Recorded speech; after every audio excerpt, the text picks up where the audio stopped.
Hey,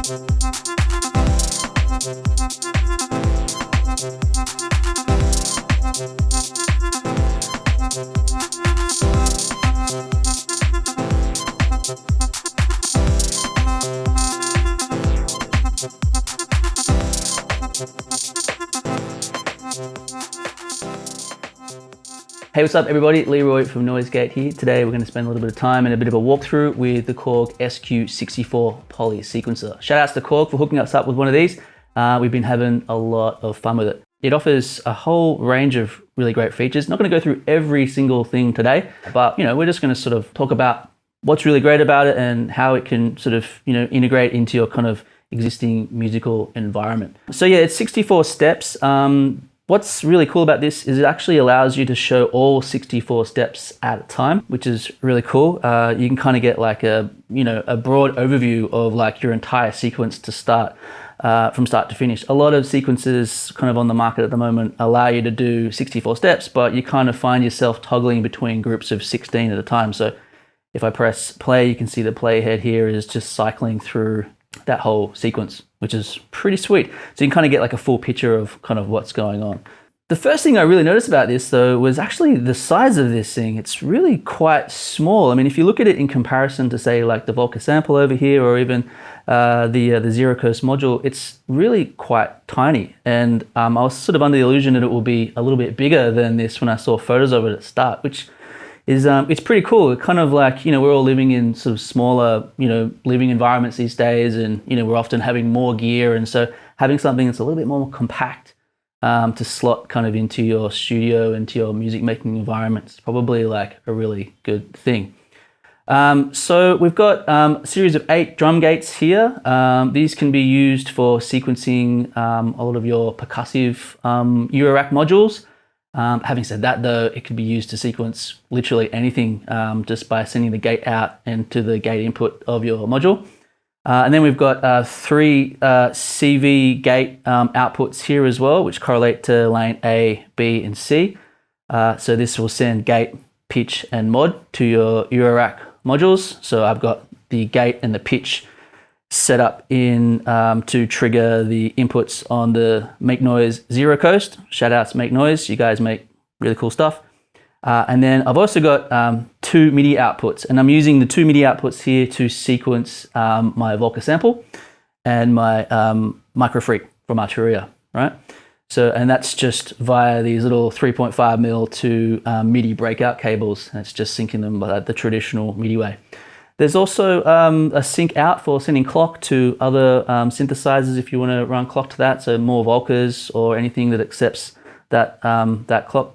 And then there's also a MIDI input as well. So there's tons of great connections on the back of this thing to really kind of control hardware gear. So I think I'm just going to dive right in and start kind of like sequencing some sounds. I'm going to start with the Volca Sample over here. Start with some drums. I find it's always, for me anyway, the best way to kind of start, making a track. Now you've got sequencing lane A, B, C, and D. A, B, and C, they're reserved for sequencing melodic tracks. So, more traditional synthesizers or modules. Then you've got your drum track, which is lane D. And so that's used for triggering more of your drum machines or percussive elements. So if I hold the button down, it shows this kind of rack of, or this grid of sort of 16, I suppose, slots.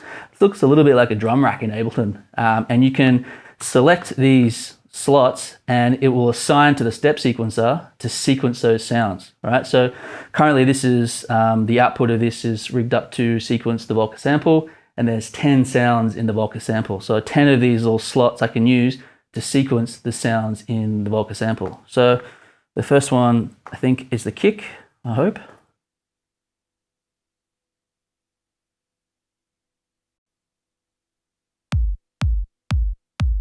Nice. Now let's make this a 32-step sequence. There we go. Cool. Pretty basic, sort of 4/4 drum pattern there. This is our tempo here, so we've got about 122 BPM. Now, this is the gate lane. So when it comes to sequencing, the workflow is you've got your gate lane, then you've got pitch, you've got your modulation lane, and then you've got loop. Now, when it comes to sequencing drums, I mean, we're only really mostly concerned with the gate lane, because that's the where you input steps to trigger your sound. The mod lane doesn't do a lot in this scenario with the Volca Sample, but we can get it to adjust velocity and then loop, which I'll go through in a bit. So once you've kind of got some sounds in the gate lane, you can hold down individual notes and it gives you a few extra options. So you can adjust the length, you can adjust the offset, the probability, so we can start to introduce some randomization into your sequence. So 100% probability just means it'll occur every time there's a step present. And then you've got this cool thing called the step divider, which I believe the Arturia Drum Root Impact has this feature as well. It's something that's really cool. Essentially, it allows you to repeat a note per step. So you've got these different amounts here. So if I just gonna go that one, you see it will repeat that note twice on that one step, and then again. So, I mean, probably not the best example with a kick drum. However, hats and snares to create drum rolls is super cool. Let's just go ahead and program some more sounds. So I'll hit the lane D again, select the next sound.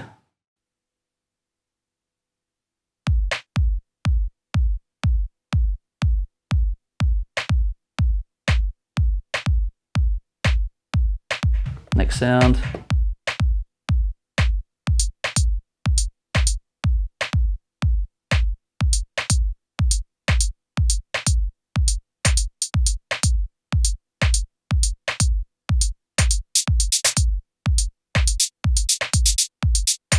Just being pretty random with this at the moment. What sounds is this?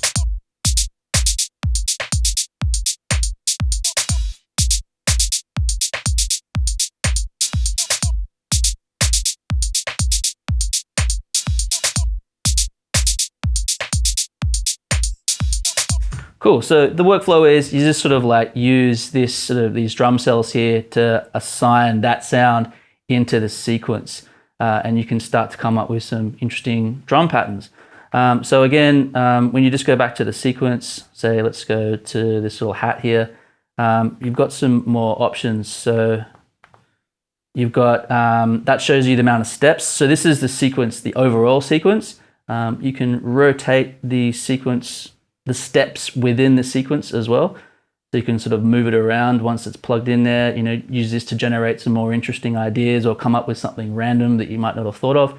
There's this interesting feature here called fill as well. And what this does is it kind of randomly triggers MIDI notes to your drum machine and sort of adds a bit of like a drum fill. So I'll show you what that sounds like.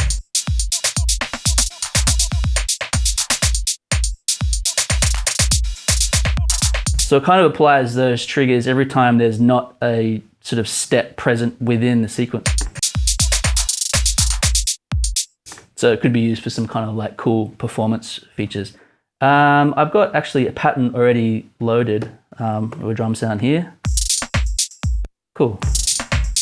When you hit your patterns button, you've got 16 patterns per lane, right? So this is my drum lane here. I've got a few lined up already. But I've got a total of 16 that I can choose from. So there's 16 patterns per lane for each project. Right, so I mean, that's pretty self-explanatory, just sequencing some drums. It's kind of really fun. Let's move on to lane A, where I can now sequence sounds in the MicroFreak. We can start to utilize some of the other functionality, like the pitch lane and the looper as well. So I'll go to lane A. When it's flashing, that means it's assigned to that lane. I can change the amount of steps. I'll just keep it 16 for now. And if I just start randomly punching in some notes, well, it starts to trigger the MicroFreak. Once you've got your gates in, which are triggering the sounds from the MicroFreak, you can move to your pitch lane to assign different pitches per step. So when you hold it down, it displays what the default note is. Currently it's C4. You can use this to change the pitch. All right.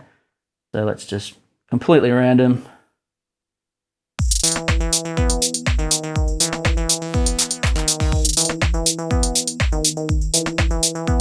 So, you know, that kind of like workflow is really fun for a lot of types of electronic music, just randomly punching something in and seeing what you get.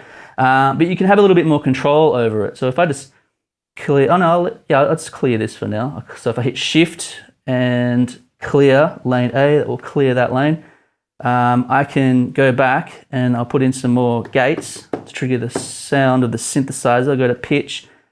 I can change the scale of the note. So it will quantize the notes to a particular scale that you choose. So say, let's go minor.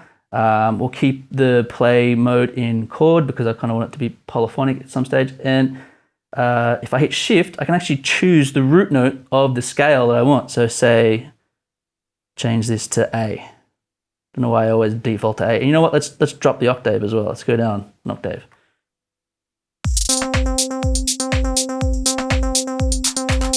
And then you can randomly choose the notes. All right. So, you know, that's still kind of using this in a pretty random fashion. So what if you wanted to kind of like have a little bit more control over what you're putting in? You can actually turn the 64-step sequencer into a playable keyboard, right? So if I hit pitch and then press the lane A, I can now turn this into a keyboard. So this sort of set of pads down the bottom here turns the SQ-64 into a keyboard, and then you got your sequencer lane up the top here.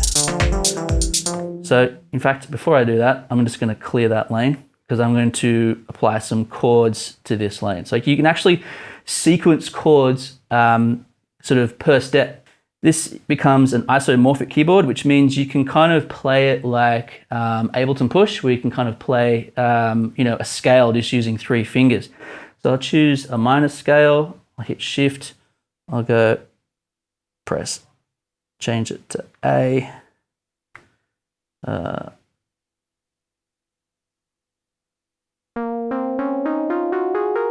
So the notes here that have pads that are lit up as red, that means that they're octaves of one another. So that's the root note A, and that's the octave.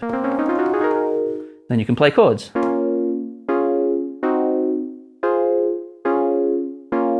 So if I go back to my gate lane, I'll change this now to a 32-step sequence just to match the length of my drums. I'll put a note there and I'll put a note there. I'll go back to the pitch lane. So you just select your chord and enter it into the step where you have that gate present.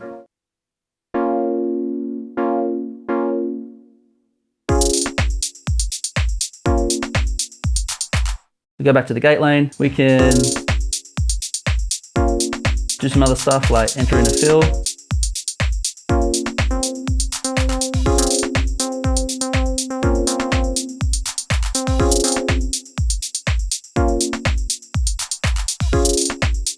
All right. Back to the pitch lane, you can add some gates and you can also transpose the chord as well. So change the notes that are within that chord.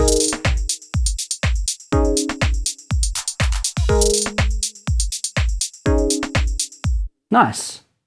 So moving on to the mod lane, there's a bunch of things you can do here. Like you can change the curve, the offset, rotate, and then the loop function as well. Actually, I might go back to the drum lane to show this loop function. It works, it's quite interesting. I'll go back to the drum sequence. If I hit the loop lane, what you can actually do is you can loop a region sort of within your sequence. So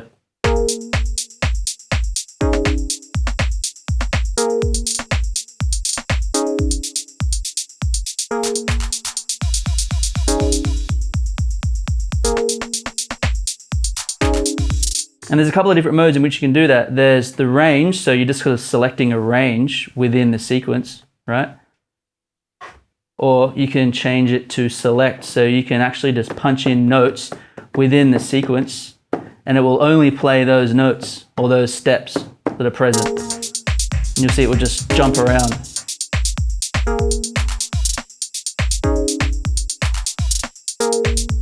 And then when you go back to range, just play the full thing again as well. Nice.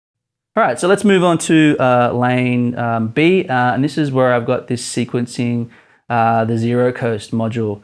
So I'll go over here and I can do, it's the same kind of workflow, assigning pitches to the lane per step.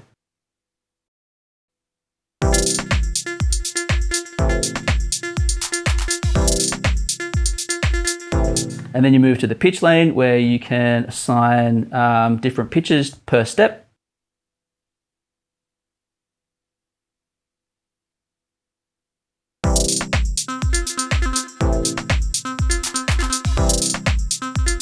Change the scale if you like. I'll have this play as a monophonic sequence though, because this is a monosynth. If we want to, we can add some step divider to any of these steps, just to give it some interesting characteristics.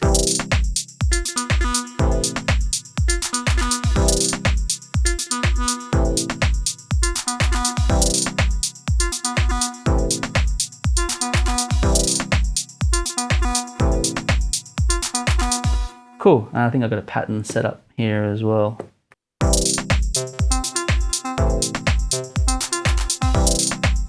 Once you've got some patterns down, you can kind of explore with some of the other performance options. So you can, sort of randomize the way in which your pattern will play. So there's a few different modes in which your pattern will play. So let's just have a look at those. So if I go back to the gate lane, I'll go to the drums, hit shift. This opens up a lot of these sort of secondary options down here that are written on the faceplate. So random, and each of these are assigned to each lane. So if I'm in the drum lane and I want to randomize the way in which my drum lane will play, my drum sequence will play. And then to switch it off, just start from the beginning again. You've got reverse, so it will just reverse the sequence. Bounce. So that will play the sequence forwards and then it will play it backwards. Stochastic gives you this kind of really jittered, kind of randomized sort of playback sequence, in that it will sort of play forwards and backwards and kind of jump around all over the place. And then you've got random, which is an even more random version than the stochastic. It just kind of jumps completely all over the place. Let's see what that sounds like on some of the modules I got going.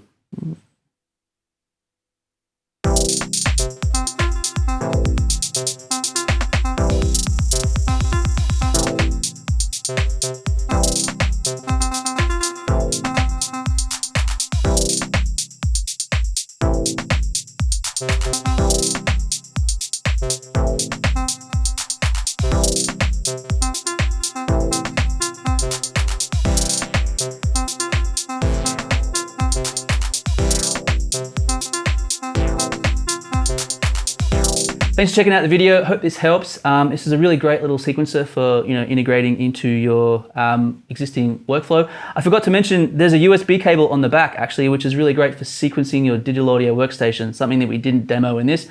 I was doing it the other day though, and it was pretty fun. I was sequencing a plugin in Ableton Live, and whilst controlling my drum machines and synthesizers as well. So it's quite a unique little thing. I really like it. Go and check it out. Thanks for watching. We'll see you soon.